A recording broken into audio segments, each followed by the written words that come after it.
The camps for the top rivals in Afghanistan's election, Chief Executive Abdullah Abdullah and President Ashraf Ghani, have both claimed victory after the first round of voting over the weekend. Even though official counting is still underway, we have the most votes in this election, Abdullah said at a news conference on Monday, without offering evidence.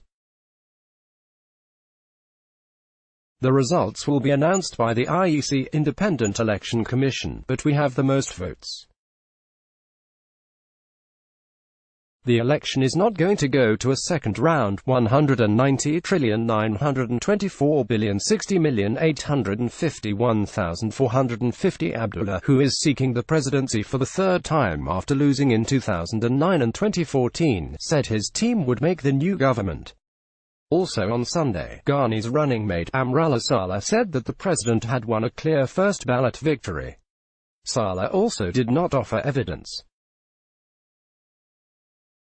The information that we have received show that 60 to 70% of people voted for us. Saleh was quoted by news outlet Voice of America as saying, Abdullah and Ghani have shared power over the past 5 years in a so-called unity government formed by the United States after a standoff in the wake of allegations of widespread fraud and corruption in the 2014 polls. The conflicting claims of victory have sparked concerns of a similar impasse. A candidate needs to win 51% of the vote to claim victory in the first round of voting.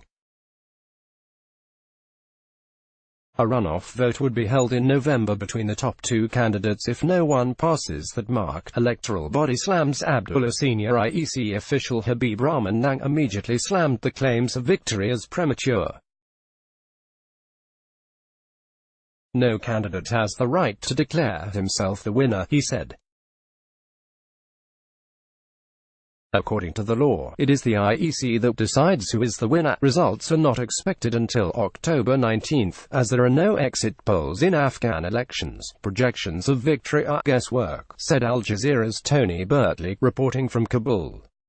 So far 3,736 of the polling stations have sent in their votes. There are still another 350 or so that have to send theirs in, and so far they say 2.1 million votes have been sent in, and there's another 500,000 to a million expected to come in the coming days, said Birtley.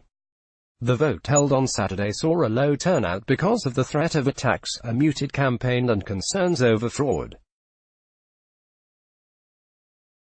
Still, election officials have said the result would be the purest yet, with equipment such as biometric fingerprint readers and better training for poll workers ensuring the vote was fair. There's a lot of rumors and conspiracy theories that the ballots have been rigged again, said Birtley. This time there has been biometric technology and voter verification measures that are going to make it harder to cheat, but not impossible, especially in the outlying areas. Abdullah claimed in Monday's remarks that some government officials meddled in the election process. He did not give any details on his allegation. His statements follow the release on social media of several videos purporting to show election workers stuffing ballots. Two members of parliament have called for an official inquiry into the videos. Those who have committed fraud must be investigated, said lawmaker Sama Ghani, according to Tolo News.